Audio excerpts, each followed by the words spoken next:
The seagulls follow trawler. It's because they think sardines will be thrown into the sea. Thank you very much. Talking nonsense. So I thought, no, enough's enough. Why should I put up with that? Talking nonsense. So I thought, no, enough's enough. Why should I put up with that? Don't back down, double down. Don't back down, double down.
I can't hear you, Reegan.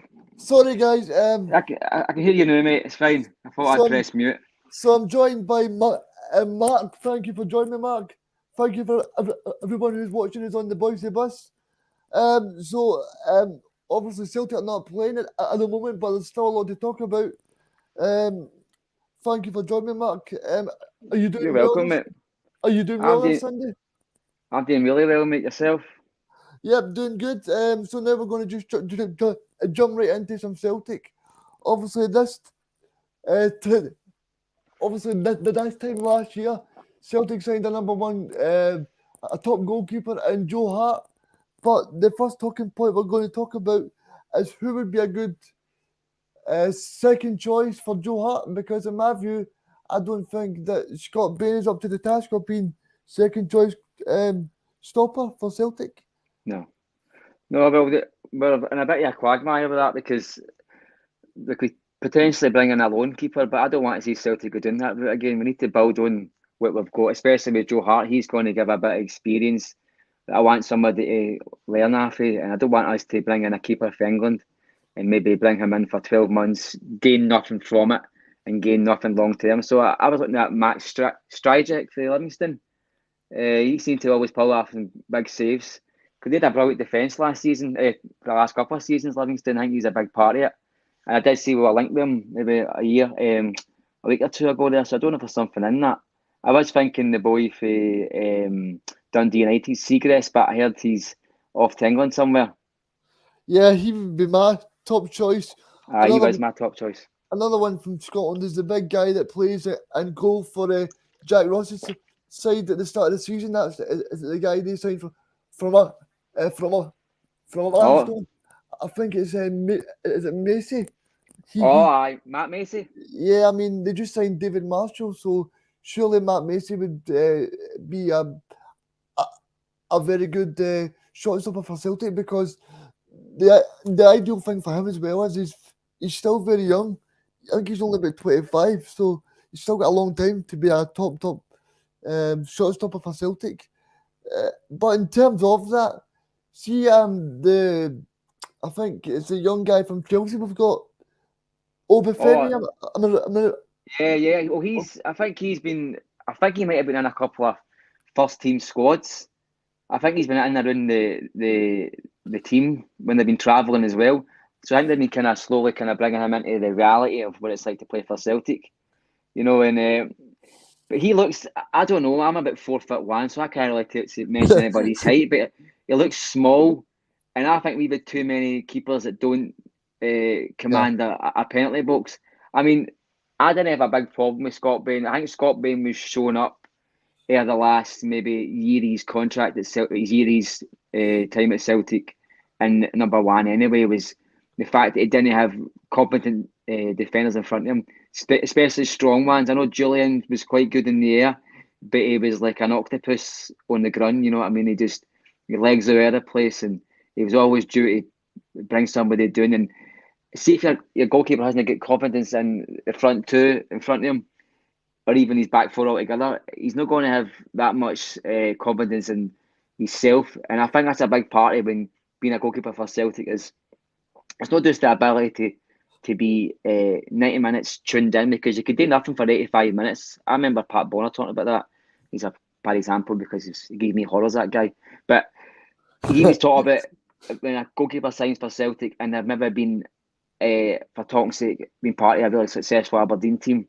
Yep. And they've maybe seen a lot of action, maybe had the ball at their feet quite often, maybe had a couple of saves, take a few corners and receiving them well. But see if you're sitting and spending maybe, I don't know, 3/4 of the game just watching the game, even pinging 14, 15-yard useless passes to your left back and right backs, you're not tuned into the match as much. I'd say it's probably similar to a midfielder or a striker warming up. So you've got to be tuned in. So see when that moment comes to you and somebody's running through 1-on-1, or it's a penalty kick out of nothing, or it's maybe a free kick on the byline, we seem to worry, but they've concern ourselves with him quite a lot. If you've not got a goalkeeper that can concentrate for the full 90 minutes and also be diligent with his blokes and can command it, then he's not going to work at Celtic. And we've not had that for a while. I think Joe Hart's he's got two of the three for me. I think he's a captain, he's a commander. I think he can concentrate 90 minutes. I don't think passages of play affect how he performs. The only thing that concerns me about him, and it's not really a concern because he's took it on pretty no bad, is the ball at his feet.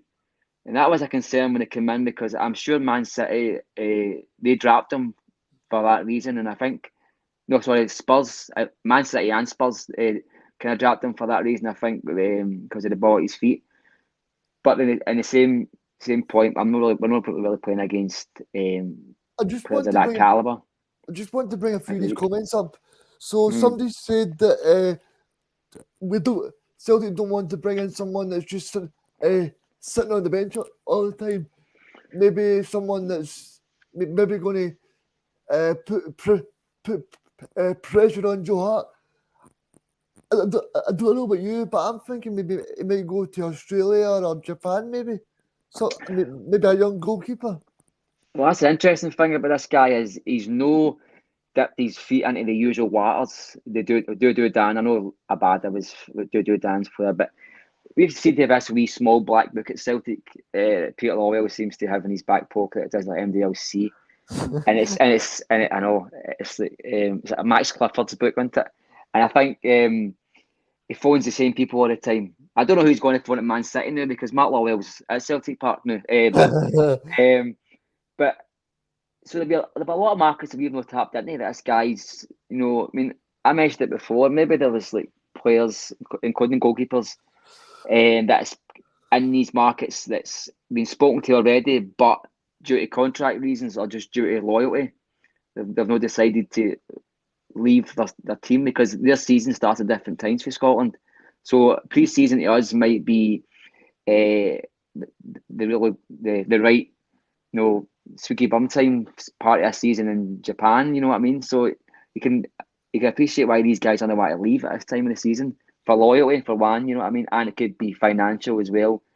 We might not want to pay 15 grand a week for a backup goalkeeper, but I think there's a solution to that. Is and Rangers did it back in the day. You could have a goalkeeper that's maybe going to focus more on League Cup games, maybe potentially Scottish Cup games at the beginning, depending how far we go, and then your dead rubber games in Europe.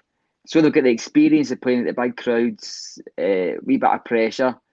But I think the number one, certainly for next season, has got to be Joe Hart. But I do appreciate the argument where you got to have stiff competition, which is why I don't want. Another reason why I don't want a 21-year-old from Man U coming in on loan, because you're never going to get the benefit of that. The only benefit that comes with that is the guy might get 4 or 5 games, pick up a wealth of knowledge for Joe Hart, a guy with over 100 caps for England, Champions League experience, done well for us last year. And I want somebody in our system that's going to benefit for that. And I would rather have somebody with a bit less quality, with the potential to learn, than somebody that's maybe at a higher level just now, who's going to gain a couple of starts, maybe, and then move back to England. And I mean, because I see a lot of people in the comments mentioning Xander Clark and Kelly. And I like Clark. Do you think we should go for him? I did see Callum Davidson saying that Xander Clark wants to move down to England, so that may be a stumbling block. I think, to be honest with you, I mean, I want to move to Barbados, but see if the option's not there, Reegan, it's not going to be there. And let's be brutally honest. For somebody, I think he's a Rangers fan, this boy, but see, for somebody who's lived in Scotland, been to Celtic Park umpteen times, probably been to a couple of European games, I don't know. If a team like Celtic want you and a Bristol City want you, and the two of them's offering 10, 11 grand a week, I think the geography doesn't come into it. I think it's you go to Celtic Park, let's be quite honest. And that's his level. He's not going to walk into a Premier League team. But I've been to Celtic games and I've seen us putting 4, 5, 6 goals past that guy, and I've thought he's played well. You know what I mean? And that's a good sign of a keeper that can throw a few in the back of the net, as the Oddie, and still able to be there when it really counts, mate. You know what I mean? See, I quite like this comment. This guy wants someone that's a better goalkeeper than Joe Hart, but he's saying, is that the wrong thing to do? See, I kind of agree. You kind of want someone that Joe Hart's kind of feeding for his position, but then Mark, I'll put it back to you. It comes down to the Scottish Premiership. I don't think you're going to get 2 top goalkeepers that are going to be happy in the Scottish Premiership. Well, you remember, I think it was Brendan Rodgers that said, and it was took out of context. He was saying you can't have too many good strikers in the one team. Like, remember there was a debate about Griffiths and Bailey and then a other coming in, and he was like, we can't have too many good strikers because the dynamics changes a wee bit and all the rest of it. And financially, I don't think we're got the money to have 2 top class keepers. And no, plus, I don't think Joe Hart wasn't promised one season then fall into reserves. I think he was promised, listen, medium to long term, you're going to be a keeper. Depending on results, he might have a few clangers, but I don't think it's viable to have a brilliant second choice keeper. I think all we need is a competent keeper. See, Celtic, I mean, Joe Hart's got a really good save ratio and he's got a lot of clean sheets, right? But he's not pulling off absolute class saves every week. He's doing competent goalkeeping, and that's all we need. We don't need to go into a higher market. See if we can get somebody who's maybe even mid to late 20s, had been to 2 or 3 different clubs, preferably a club that's maybe been fighting for a championship at one point, maybe an English championship team, something like that, or even somebody fighting for European football, even in Scotland. I just want to bring up this point.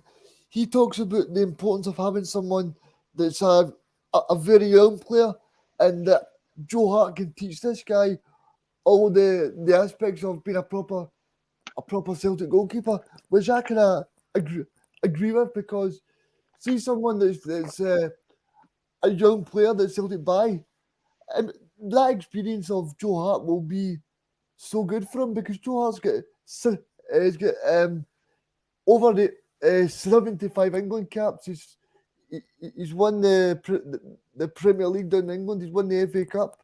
So I think if you've got a very good young keeper, then it'll be good for Celtic, because no disrespect to Hazard or what people like that, I think you're looking at a better quality, but still someone that if Joe Hart was injured, because they'll be confident to throw him in.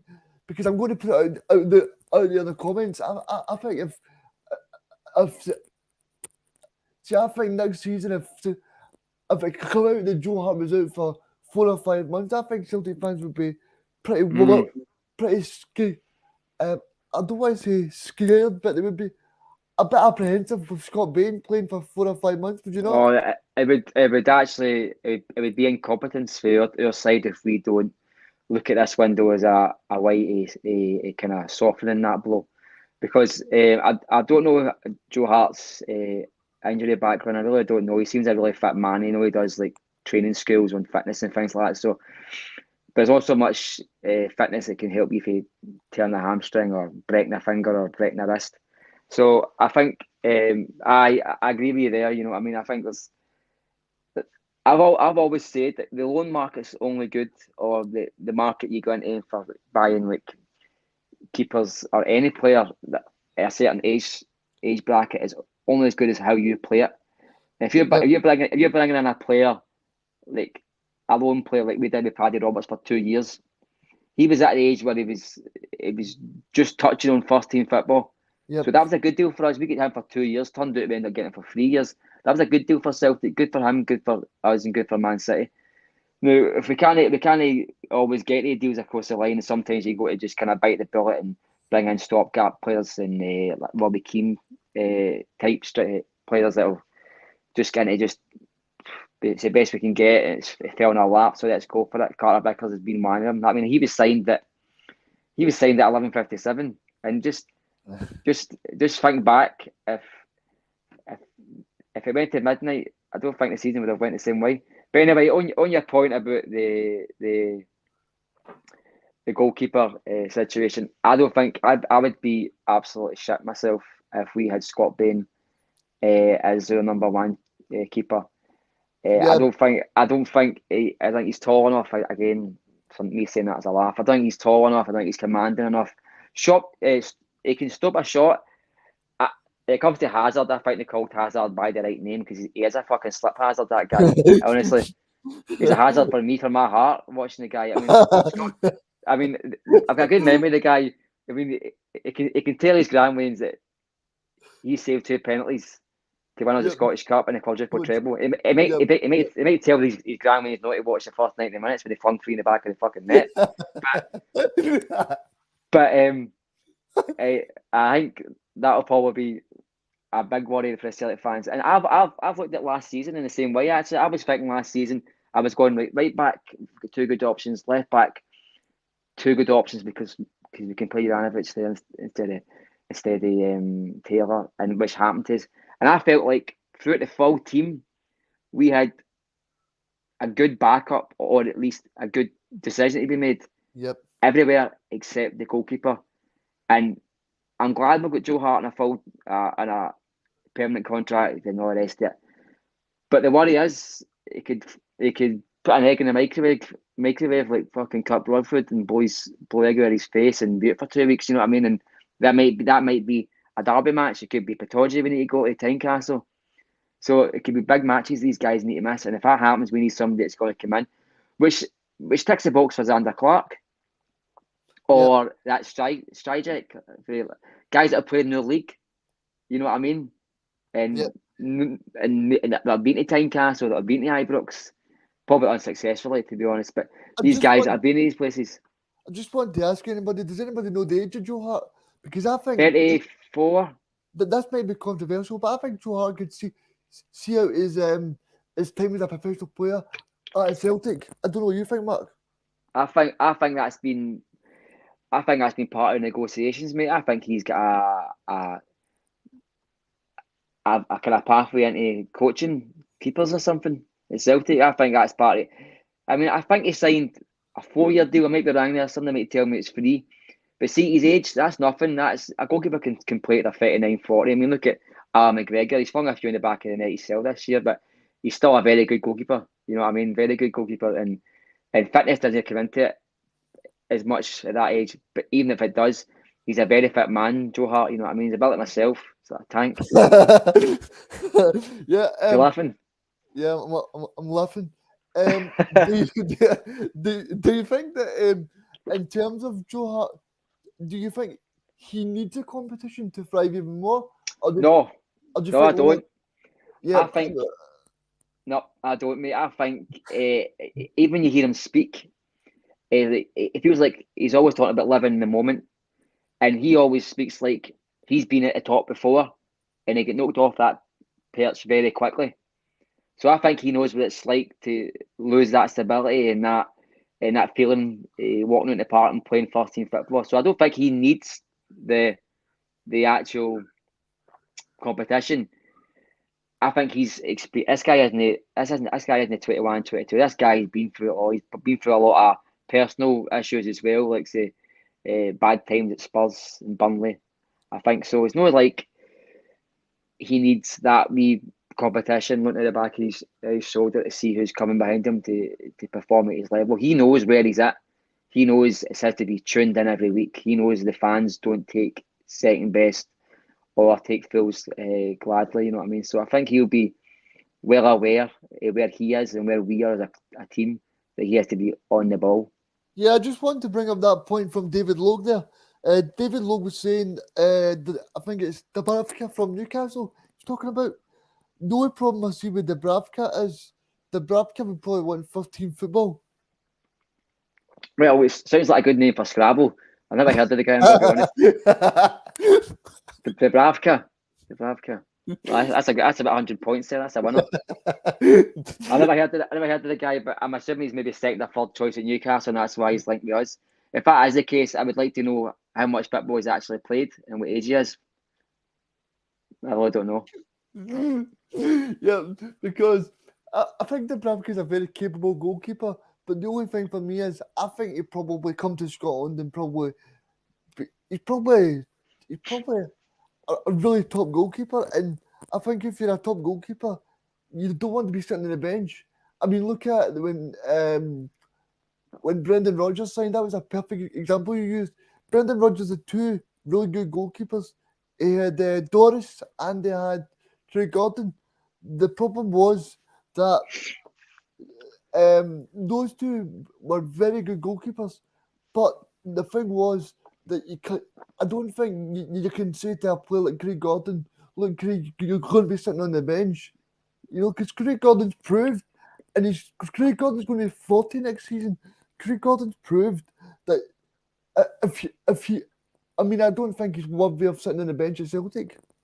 No, I think if you cast your mind back, there was really strong links with Chelsea, and There was 45 grand a week. And the reason why he said no was the same reason why he left Celtic. Is he lost his career at one point when he done his leg in, and he thought he'd never play again, and he realised that playing football was more important to him than money. So I think the reason why he not back Chelsea and the extension with Celtic is he just wants to play football. He's a rich man. He doesn't need the extra money. I think I don't mind getting 45 grand a week. I'll do it. I mean, I'll play for Rangers for that. I don't care.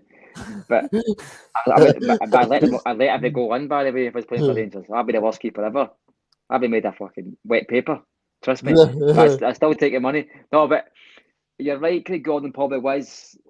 I think he's got a lot of faults, Craig Gordon, actually. I was just thinking back a few times in Europe and a couple of clangers he's had in Scotland. He was a good keeper. I'd probably say a good 7 out of 10 keeper for Celtic. You know what I mean? He's turned into a wee bit of a petulant arse when he's left Celtic. I think he's got a lot of bad taste about the club, or at least the fans anyway. You can see that in him. But I think you're right. I think he's probably a bit too good to be sitting on the bench. And it could be an agitator, and bringing in a guy like this, Debre, Like he could be an agitator as well if he was brought in, thinks he's Billy Big Boots. I don't know. Thinking he's probably the top man. He's got to come in, no play. That agitates the squad. And we've seen what happens with guys like Edouard and Julians and all the rest of it, who have been. It's been claimed by some of the support that they've heard that they're kind of agitators behind the scenes when things aren't going their way, or they're not getting a start, or contract negotiations aren't going. We don't need that. We need a group of players that are just fully focused and ready to sit on the bench. And I've heard a few times after Ange saying that the players are all ready to go. And we've seen that. I've seen players that have not played a minute for 2 months, then come in with a start like that, out of the blue, and perform at a level that they've been playing for the last 3-4 games. Yeah. And that's that readiness, and we need that. And that's up here. That's just a bit of ability. That's up here. I don't think we need guys coming in that are going to be, like walking about, looking at their shoes when they're walking. You know what I mean? I mean, I'll just give you a perfect example. Remember Scott Clarkson that played for England and West Brom. Aye. He's now the second choice goalkeeper at Manchester City, and he's earning a lot of money. You know, the guy's never played a game, but he's just sitting on the bench. I'm sure. And there's probably been. I'm sure. Is it Schwarzer? Did he not do that at Chelsea or no? Aye, did Guy I? to Fulham, and he was a keeper and a half.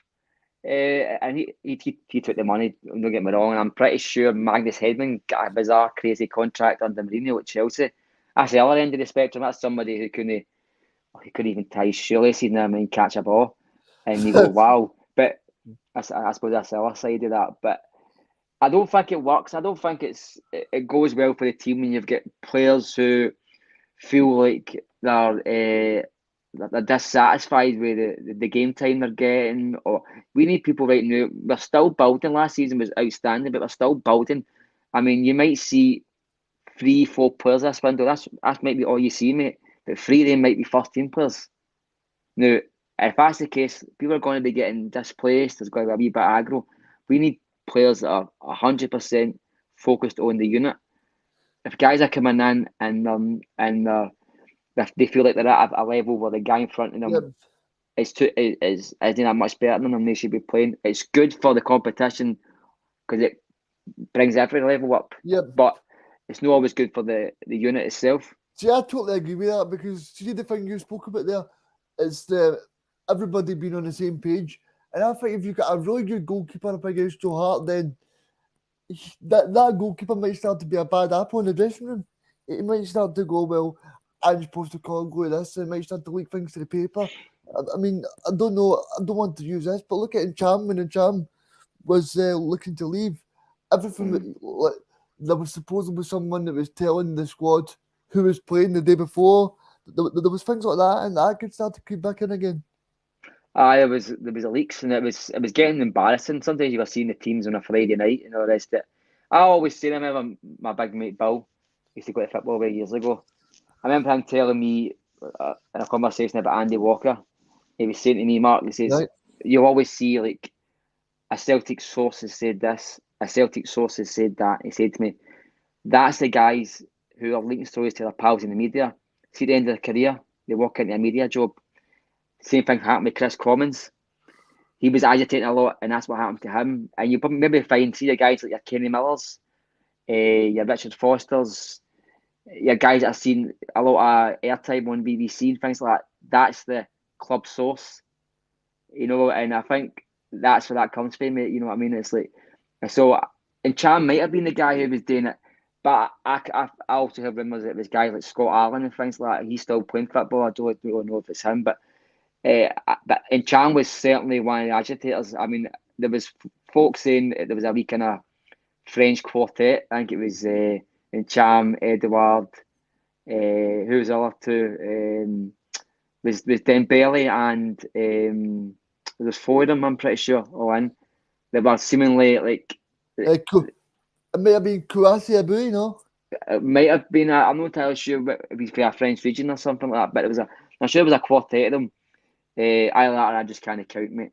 But I'm sure there was a group of them that was accused of like really like making themselves separate for the rest of the changing room, and they were kind of like agitating things behind the scenes.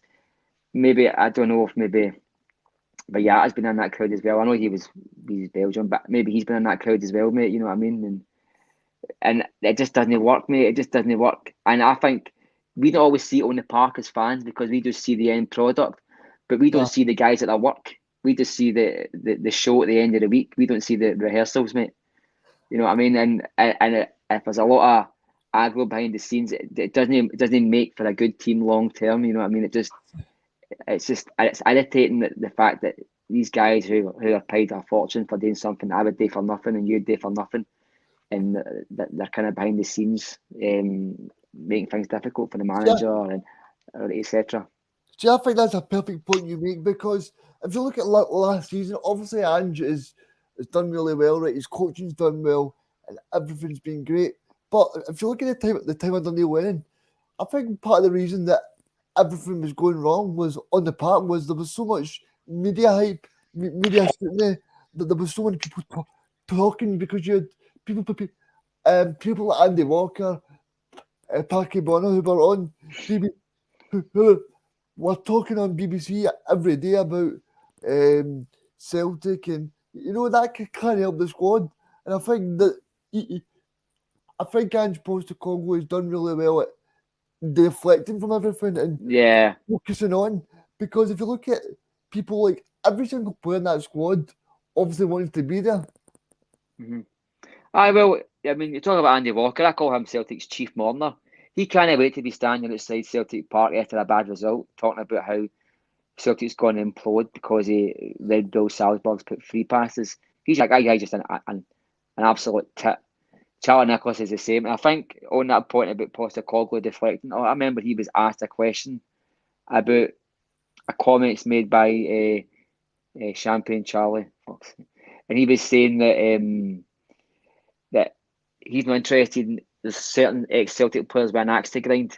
He didn't mention anybody individually, but we knew who they were. We knew it was Probin. We knew it was Andy Walker. We knew it was Charlie Nicholas. Maybe even Chris Commons had a couple of comments on these. I think he's got a column with the Sun, I think. And I knew what he meant. We all knew what he meant, and he does it really cutely. You know what I mean? Postecoglou. That's the difference with Lennon. He can do it, and I believe Postecoglou when he says, "Oh, it's just background noise. I'm not interested in this." And whereas I think maybe somebody who's a really emotional guy like Lennon would maybe take that into the dressing room, pin it to the wall, I and be a agree. negative influence on the team, rather than just saying, "Look, we don't care." Like that's why I like sometimes when you get a derby week, a derby run up, and they're in the press all week.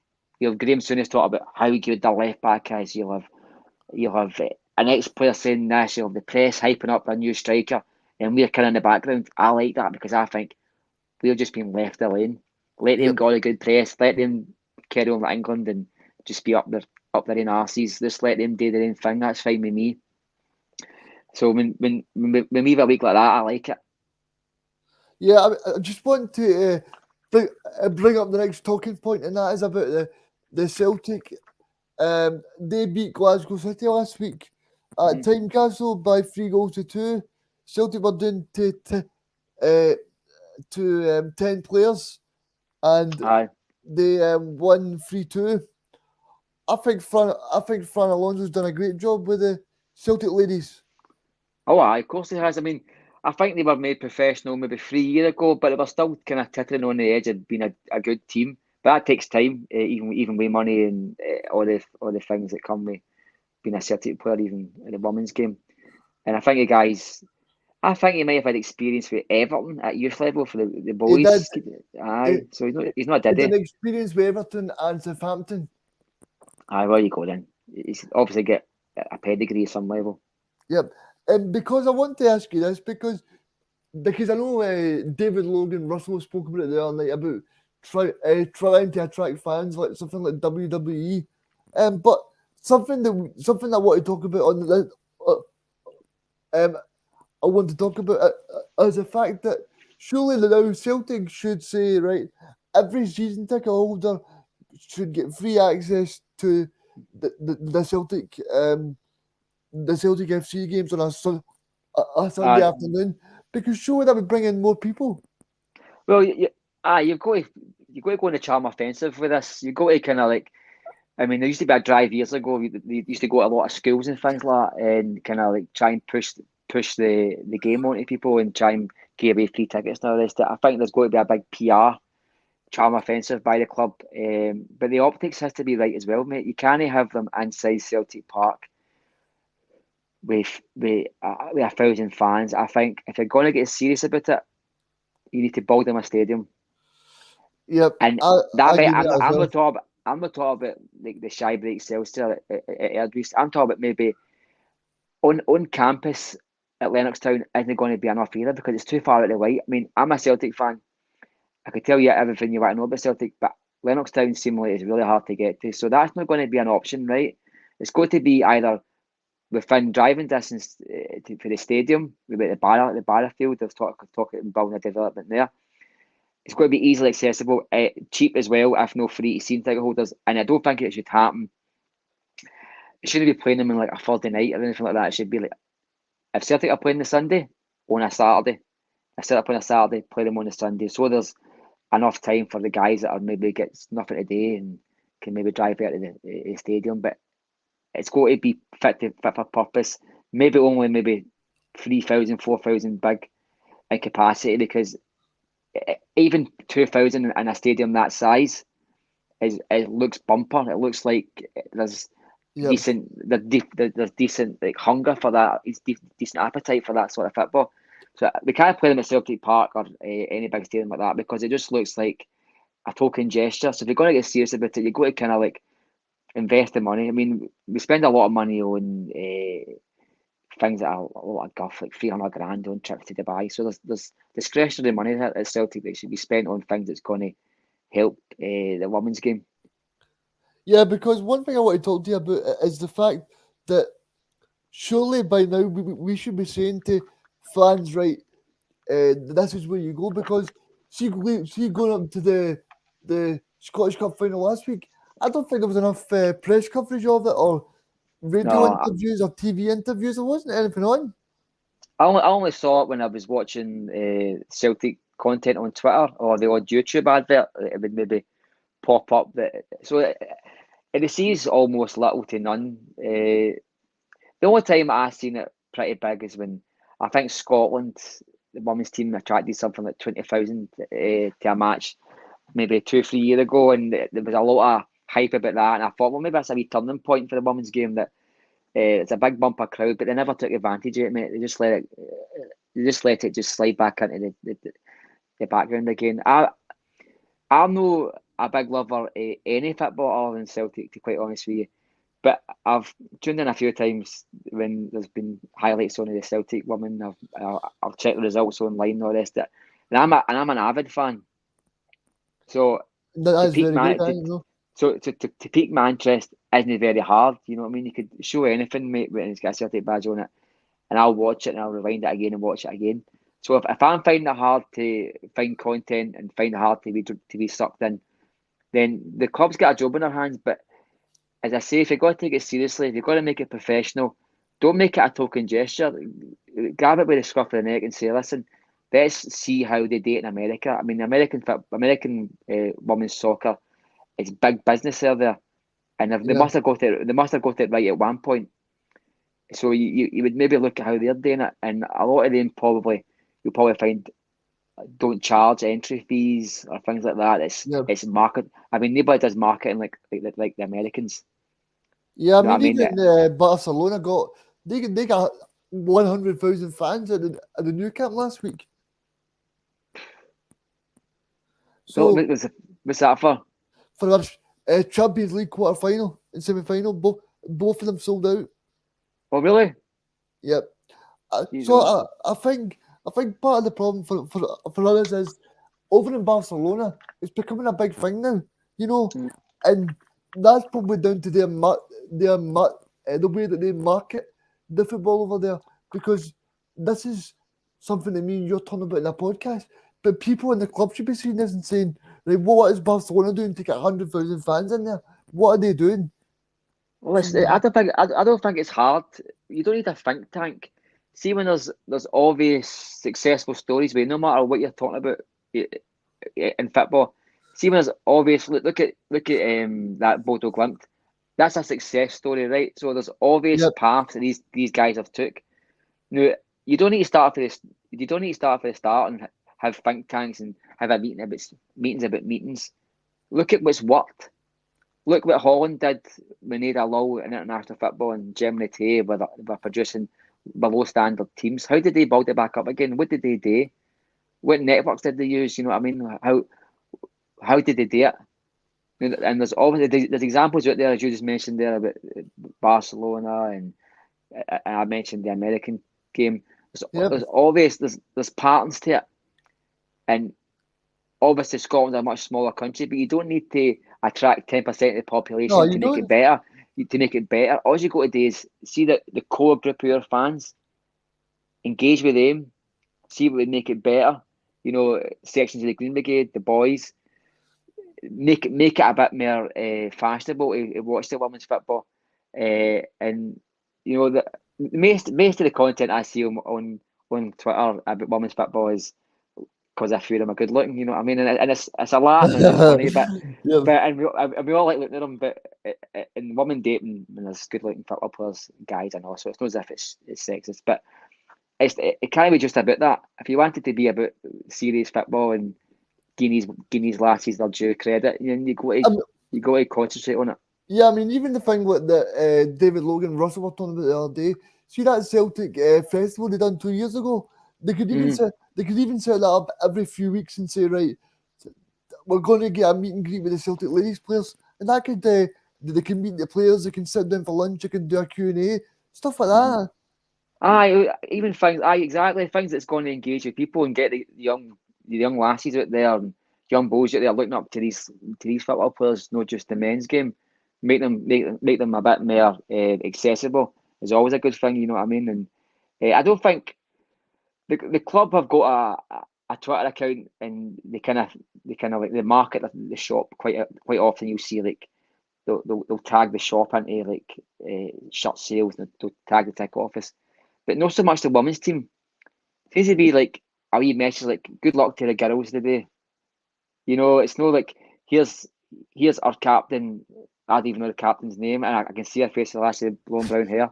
Kelly Clark. Kelly Clark, right? So I mean, Yep. that just says it all. You know what I mean? Like, when it comes to Celtic, I can tell you people's shoe sizes and things like that. Well, no technically, but no literally. But I'm just meaning that I'm really engaged with Celtic, and I don't know these things, and that's not just my ignorance. It's a lot has to go to do with how Celtic market it, Yeah. and pique the interest of people that are. You're not going to get folk that don't like football but will just watch women football.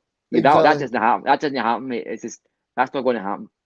You know what Exactly. I mean? They love football primarily because of falling in love with a football team in the men's, and they've took an interest in the women's team as well. You know what I mean? Or maybe wee girls that are maybe trying to learn football, and they're kind of seeing a role model out there. You know what I mean? So we just want to say a fantastic well done to Fran Alonso last week, because that was fantastic. So the next talking point we're going to move on to is who would be your ideal opponents for a Champions League group, and you can send your comments in as well, so we can put them up on the big screen here. So for Right, March, so Well- have you got 3 teams that you would like to see? Aye. join? But listen, mate, I'm no crazy on European football. So my ideal group would be one that would get us through and no embarrasses. I'm not like after glamour. I don't want to see us play Real Madrid a day. I do want to see that sort of. But I would rather see us get through a group, maybe potentially leave the big guns to later on in the competition if we get there. So I was thinking out of the top seeds, it'd be Eintracht Frankfurt. I think we'd beat that team. I think Rangers are very good in Europe, very very clever in Europe, but they're not a better team than Celtic. That Frankfurt. Also, Sevilla. I think really good UEFA Cup team, really good competent Spanish team, but I still think they wouldn't embarrass us. We would have a chance of picking up a point, maybe 3 at Celtic Park. And for my my third, my group, I can't read mine writing here. Salzburg would be my pot 3 team. Yep. That wouldn't scare me, that group. No. Now, what about you? What's your? Are you going for glamour? Or like me? You're maybe going for the best chance of us getting through. I would like There's two sides to that. I would like to see one glamour tie just to see how we do against them. So for me, it would be either Manchester City or Tottenham. And for pot 1, I would love to see Frankfurt, because I think even though Rangers got beat and they played very well in that game, I thought Frankfurt were very, very poor. Mm-hmm. Oh, aye. And Sporting Lisbon sounds a good tie to me as well. Because I did put them down, mate, but my handwriting's that bad and my eyesight's that bad that I couldn't make out what I wrote. I can just see it looks like Gibraltar. That's how bad it is, but it's not. I've not wrote that at all. I have wrote Sporting. See, somebody's just commented saying they want Real Madrid because they are the holders of the Champions League. See, I can agree with that as well, but at the same time, I'm like you, Mark, but I don't want to see Celtic get beat too heavy. No, and if you want to get serious about European football, then you can't just start at the top table a wee bit. You've got to kind of ease your way back in, because we've not played that level of football. I mean, Europa League is a decent standard, but it's nowhere near the Champions League. I mean, I was just looking at the pots earlier on when you sent me the talking points, and I was going, Jesus Christ, look at pot 2. The teams in that, I remember the pots.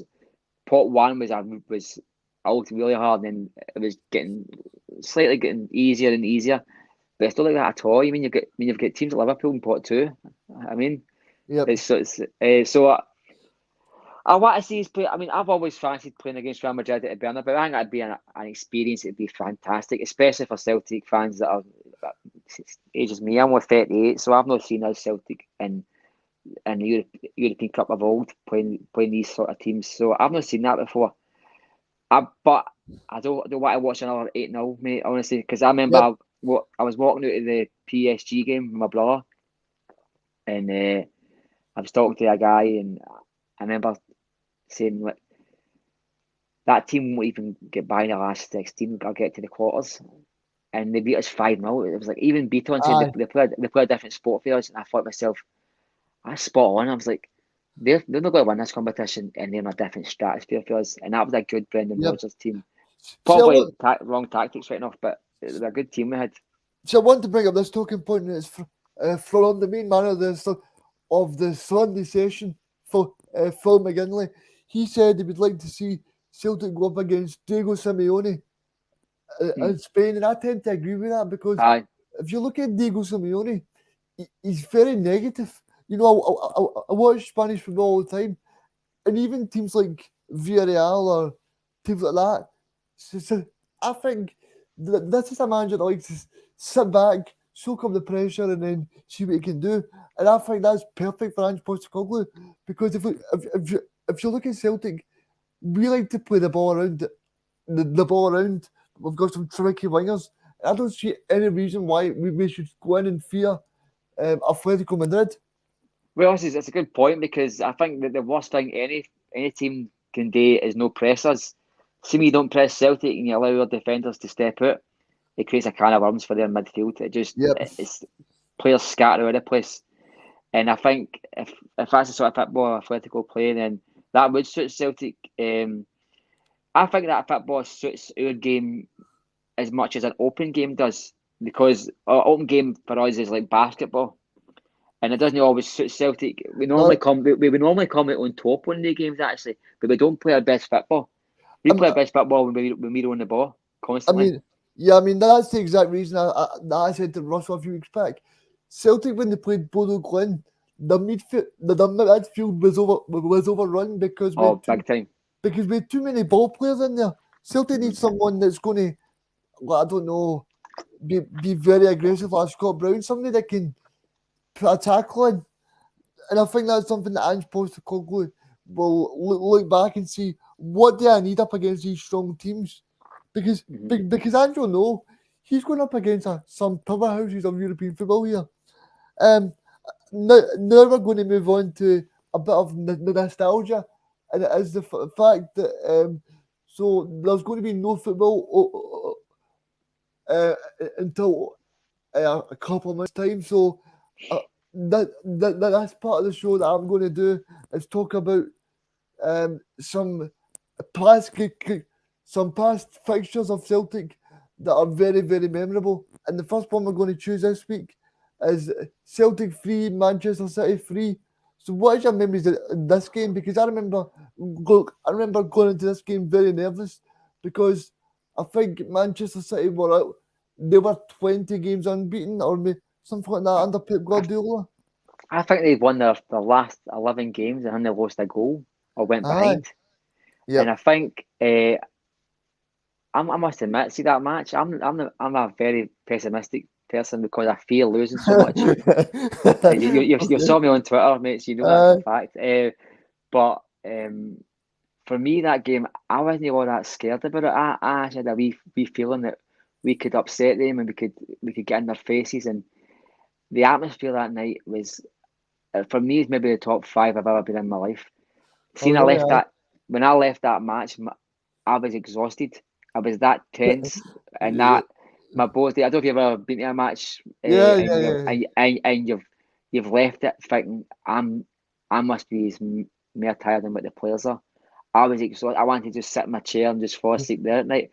The atmosphere was incredible. I kicked every ball, and that's what you can always tell it's been a right good European performance. See when you're exhausted, it means you're being entertained for the full 90 minutes. You're never out the game. And I think we started the game maybe about 90 seconds and we scored. And for the get-go, Celtic were like, nah, you're no. And I think that's the first time Man City had went behind in, I think, 11 games. I think they'd started the season in an incredible pace. And I don't think anybody get near them. And we were the first team to actually take a point off them. Well, it was still it was a point because it was in Europe. But anybody had even marked them all season, and we really shown them up. And I think we probably gave a lot of managers in England a wee eye opener to see what can happen to a team like Man City if you just go out there like a greyhound out the traps and just go right in their faces.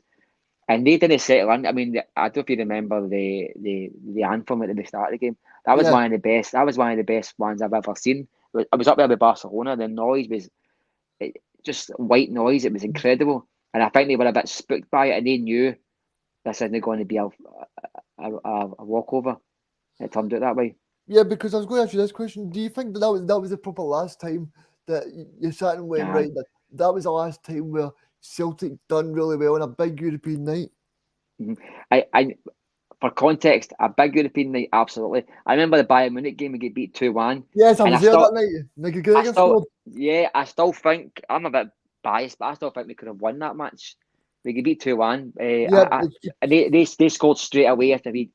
It said they get this habit, and see when they're playing a big game and we get a lifeline or we get an equaliser, see if in a minute or two we kick ourselves in the foot and we'll lose a goal. And I always say to myself, yeah, I agree with that as well. If we lasted 5 more minutes there, I'd love to have seen what would have happened. Same with Seville, maybe at Seville, I'd love to have seen us going ahead that match to see what would have happened. It didn't happen enough. But that was probably the last time I could leave a European game and thought, I'm going to be honest, still a lot of European games, mate, I don't go anywhere. I go to the qualifiers. I bought the package there last year. I think my brothers went to 3 of them. I didn't really go. I just, it's not because I'm not getting faith in the team. It's not that I've got faith in the team. I've not got much faith in the team. I'm at a level in my head where I accept where we are as a club just now, and I'm happy to support us. And of course, I'm not pay my money, but I just see when I go there and see us lose 2, 3, 4 goals against, no disrespect, crap teams like. No crap teams like Bodo Glimt, right? And 4 against Leverkusen. It's soul destroying, mate.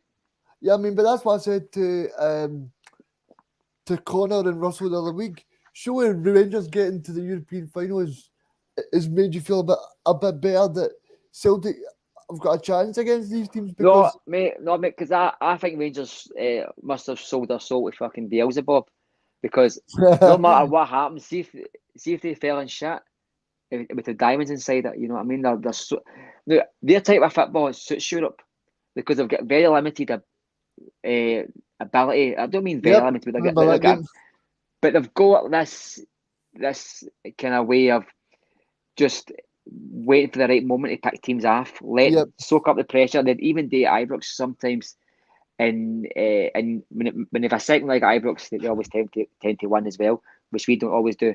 But Rangers are suited to Europe because their crowd, their ethos is just about winning ugly, diving in the box, feigning red cards, you name it. Celtic have got this kind of arrogance about us where we think you need to play a certain way, and we just go to attack teams, and we don't like even ourselves, mate. Me and you, anybody I speak to, nobody likes Celtic playing anything other than Cavalier. And we've got to have a mindset that isn't Cavalier. We've got to say Europe's a different kettle of fish. We've got to play the game. We've got to play the circumstances as well. I And totally we don't agree do with that that. enough. We don't do that enough as a club. I mean, there's certainly games that I think we could have qualified for if Yep. we'd played the game with the occasion. And I don't think Cavalier. And I think Ange, talks to the press in a very aggressive way. No, I don't mean in a. He just his football type is like, I'll go the way I want to go, and that's it. And that is his philosophy. You can see that, but the guy's not an idiot.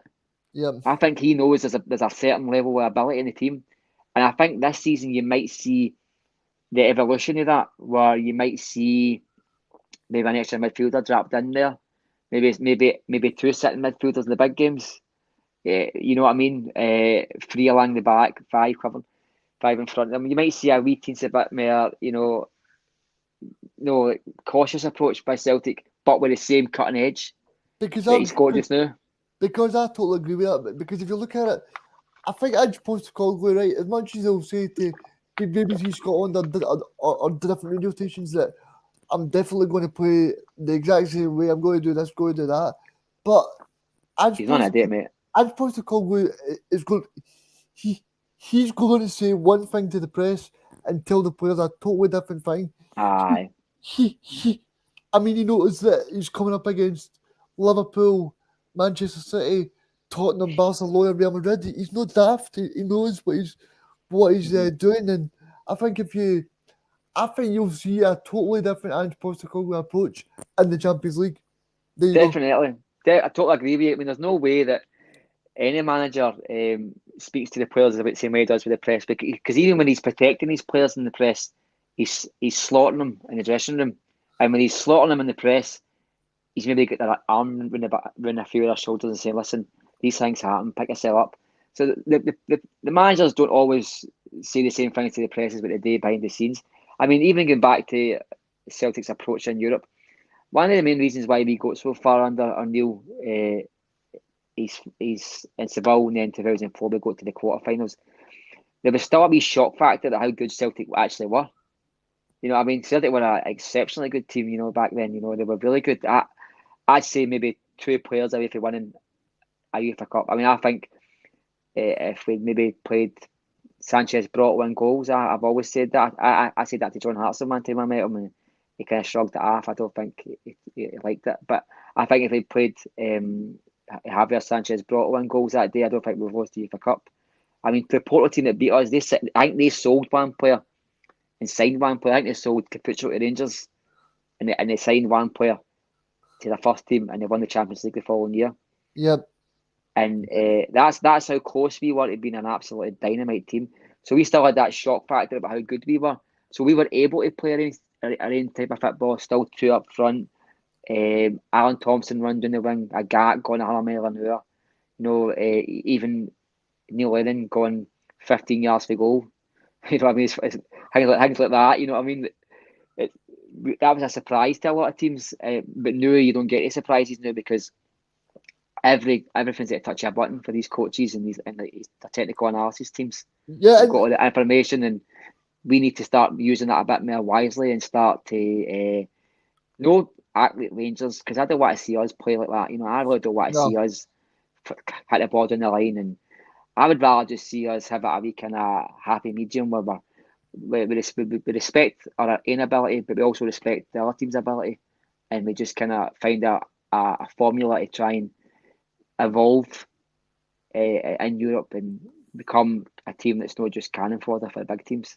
See, if you look at every top team in Europe is still arrogant as well. Aye. Not as well as like saying, "Oh, we're going to do this, do that."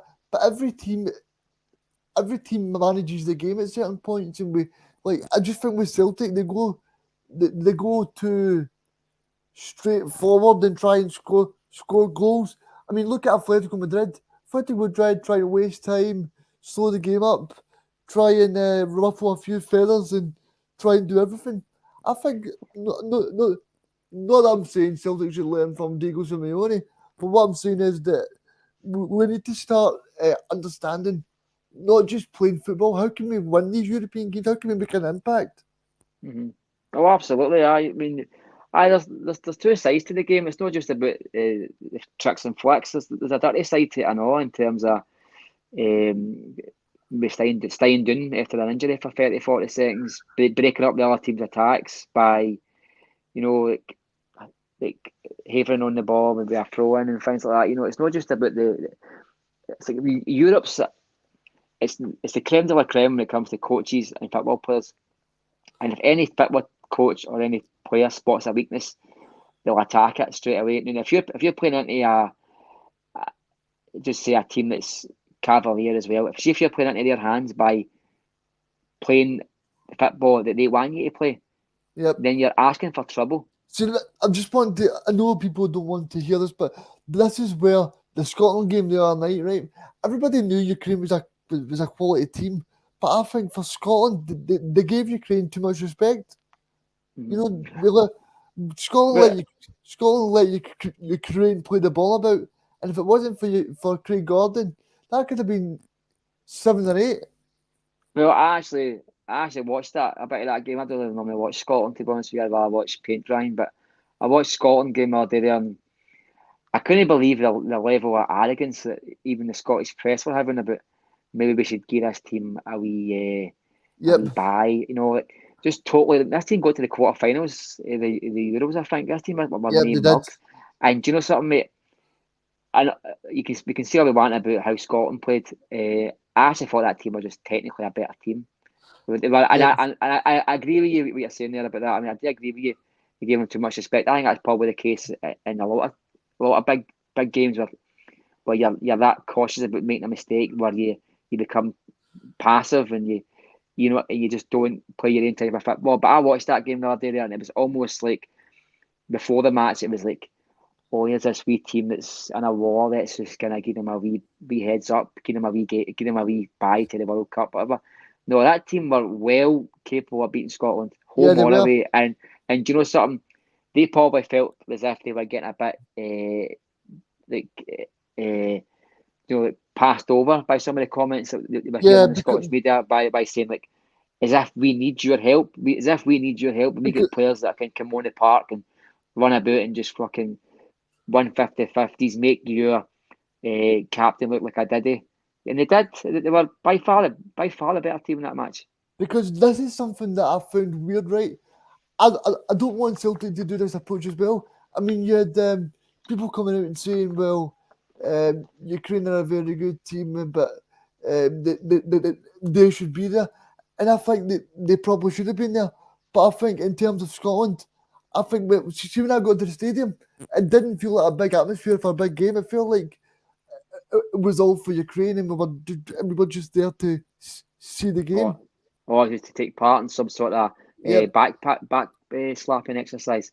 See, that's a lot of shit that I don't like that at all. See, like, they don't need us to patronise them for a start by making it like we need to do them any favours, because as it turned out, they were more than capable of beating Scotland. But if Scotland should have turned up to that game, including the support besides it, with an attitude, well, this is a must-win game. If you forget about what they're going through socially and all the rest of it, we all sympathise with that. That's fine, and the heart goes out to a lot of them. But it's a game of football. We want to beat them as much as they want to beat us. Because because this is something that I don't want Celtic to do next year. When we play Real Madrid, and we go, oh well, it's Real Madrid. We've got no chance. We'll just let them play the ball around and try and get a scrape a draw. I want Celtic to go, right, this is Real Madrid, but we can do something here, and we believe in what Andrew's doing, what Cal McGregor's doing. We totally buy into everything. Like Marcus, something that you said earlier in the show, Celtic as a club don't want to just be there to take part. As Conor McGregor said, Celtic are there to take over, not take part, and it's that kind of attitude where you want people to no enjoy coming to Celtic Park. They want them to fear coming. And I I think know, that's true. That is true, mate. I mean, I was watching. I was at the Scotland game the other day, and outside the stadium, it was people were wearing a Scotland scarf and a Ukraine scarf, and it was just, I want people to. I hate that. I think they call that birthday card pish, didn't they? I think that's what Yeah, they call that there, and I don't like that either. It should be any home stadium. It should be intimidating. I think I heard you and Russell talking the other day there about like the Rangers have kind of turned Ibrox into a bit of a fortress, and I think Celtic have lost that. Not domestically, yeah, but European. I mean, some of the teams that have beat us at Celtic Park in the last maybe 10, 15 years is an utter redneck. I mean, honestly, some of the teams that have put 3-4 past us, and I go, that would never have happened under Stratton, never have happened under O'Neill, or even in the dark days of the late 90s, when I was got to Celtic games, just started, got to Celtic games. I mean, we have never. I mean, I remember a good PSG put 3 past us at Celtic Park. I think it was. I think Stefan Mai played for PSG at the time, and that was a big result. And I was like, even that was like, fuck's sake, Celtic lost 3 goals at Celtic Park, and knew that seems to be happening more or less every season. yeah. Because I'll just like, for example, when Celtic played PSG, it was all about Mbappe's coming to town and Neymar's coming to Aye. town and all that, Hollywood show. Aye. And for me, I don't care who's coming. Celtic are playing a very good team, and Celtic should go out there and try and do their best. Finally, Mark, I just want to go on to a little bit about Starfelt. Starfelt got injured for Sweden. Do you think that this is a case for Celtic to go straight back into the market and buy us in half? Because I think Julian's well at the picture. Stephen Welsh is no good enough, and Starfelt is injured. So, Well, I think it is a case for going back into the market, but I'm still at a stage in my Celtic life. I don't trust a Celtic board. We've been here before, mate. The second season syndrome that every manager at Celtic, including Brendan Rodgers, has fell into. Where play. it just seems. Sorry? Sorry, just to play devil's advocate, do you not believe in Ange? I believe in Ange 100%. I took a slow acceptance to the guy. First thing I did was look up his style of football, and I got a wee bit excited, but I was cautious with it. I would be putting like bread packets on my head and cutting about the blow up kangaroos for day one at some guys. I did think he made mistakes, and I said you've made mistakes, mate. Yep. Right, and I was got a lot of stick for saying these things, but the guy has totally won me over. Right, it doesn't mean that if he makes a bad call next week that I can't save with a bad call. Of course he does. I trust Ange, right, but what the situation Ange is in is I think he's got the board by strings, right, in terms of, but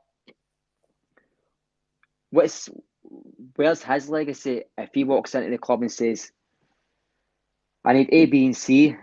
This is how we progress, and the board say A's an I, B and C's a maybe, and you don't get them. Humming and hawing there, $3,000 a week, and we lose them.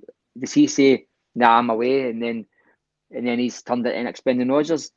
The guy will stick it out. There'll be internal aggro behind the scenes. I'm just saying it. I'm not saying this is going to happen. I'm just saying this is a possibility. If he doesn't get what he wants, there'll be. Because I don't think he's the kind of guy that would sit at a meeting and just say, be sycophantic. I think he would say, no, we need this. And that could lead to, we with a lot of yes men, especially Neil Lennon, he'd probably just sat in a boardroom and said, what am I getting? Yep. A, B, and C, and he'd say, aye, okay. That's how he made millions out of Celtic. But, so Ange's going to be that way. I think Ange's going to be a bit more steadfast, and I think that's not going to be good for our ancient board. And that guy Nicholson, just quickly before you answer me that, he got a good reception when they came out to the trophy celebrations. I didn't clap that guy. This is the guy who fought bringing in Higgins, the guy who made Celtic fans' lives misery, guys under severe mental health pressure because of him. This guy thought it'd be a good idea to bring in the Polish guy who was in entrusted in banging up Celtic fans left, right, and centre, ruining their marriages, ruining their careers. And Celtic, he was part of the board that thought this was a good idea. If he's a CEO, that was one of his decisions. See, if he's not a CEO, then he's just a yes man. So either way, I'm not buying Nicholson, or the fact that we bought in 3 Japanese players in January the 1st. That was brought in January the 1st because their market closed, their season finished in December 15th. They had over 2.5 weeks to get that deal done. And that's how they all came in at one time. And it just turned out to be a beautiful PR stunt. Celtic have went all out to buy these 3 players. I mean, look at what they did when they got straight after that. We're going to get a guy McCree. We fucked about. And he ended up got Middlesbrough instead, and we got Matt Riley instead. Matt Riley's a good player, a great player. I'm glad we've got him. But if we got that deal over the line as quick as possible, the guy might have had a chance to come to Celtic. We may have got McCree instead. So I don't trust this board, Reegan. I've been doing this path with this mob far too many times. We went to Seville, and then the following season, I can't remember. I think we might have signed Stephen Pearson. Yep, I totally agree with that. I'm all for the pretense that we're going to buy Jota and Carter Vickers, buy a midfielder for 5 million and invest on a second choice goalkeeper for 2-3 million. I'm all for that. But I just do not trust this board because normally we've got qualifiers and that's the excuse, or the club's holding out to see what players they can bring in because we're not sure of the budget yet. We've not got an excuse now, mate. Let's get these guys identified early, get them in early, and let's move on. I don't trust the club itself to do that. I trust Ange to identify them early, and there may be good picks for the team, but I don't trust the board to back them up. No, I don't.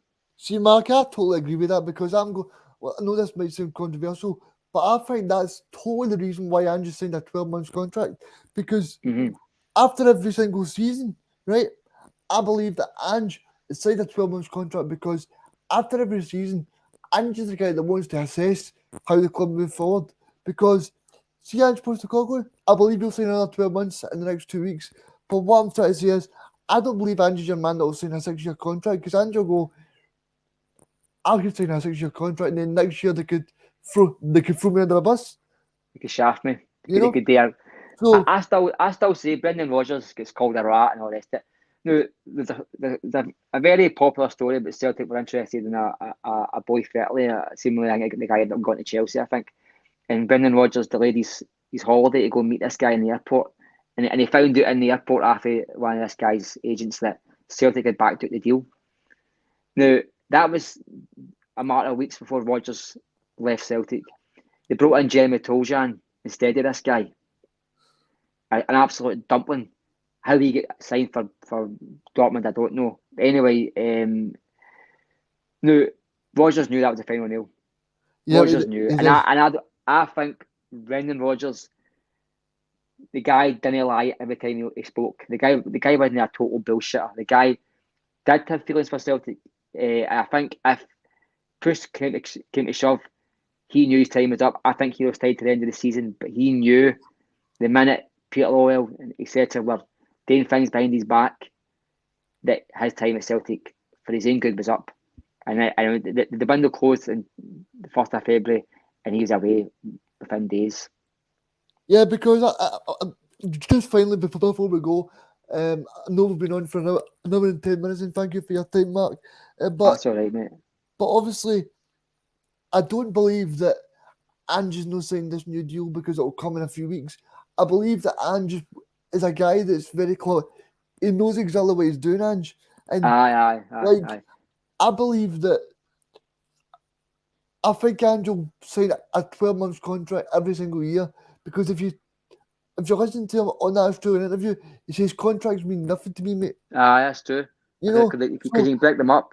He's probably thinking as you say, well, I could sign this long-term contract, and personally, it ties me into something that I might not be getting backed into. For instance, as you say, like if you might bring him in and say, like, as a 3-year deal on a lot more money than what you've ever been on, but then see if in weeks that could fall silver, and he's not going to get the back end. He's not going to maybe get some of the backroom team that he wants, or maybe he's not going to get the players he wants, and he's told just to go on with it. And then that leaves Celtic in a bit of a situation as well. So you could be right, mate. Maybe that's why, because he did say in the Australian media that he's not fussed about a long-term contract. He doesn't care about them because they're there to be broken anyway. It doesn't matter. See, I Mark, think he's. see, I think you've just put something in my head there, right? And it's a very good point again. I think it's just in terms of see Ange as well. I don't think Ange's stupid in terms of see if he signs a 4-year contract, right? And like, I think it puts Celtic in a good position, but I don't think Andrew would be happy because then he's tied into something, and he thinks, well, that maybe puts the club in a better position than me, because if I don't like it, then the Celtic fans think I'm backing down on them. Mm-hmm. I'm walking away sort of thing, and it's the only person that does walking away is Alan McCoist. because if you look at Celtic's past, right, they gave Brendan Rodgers a 6-year contract.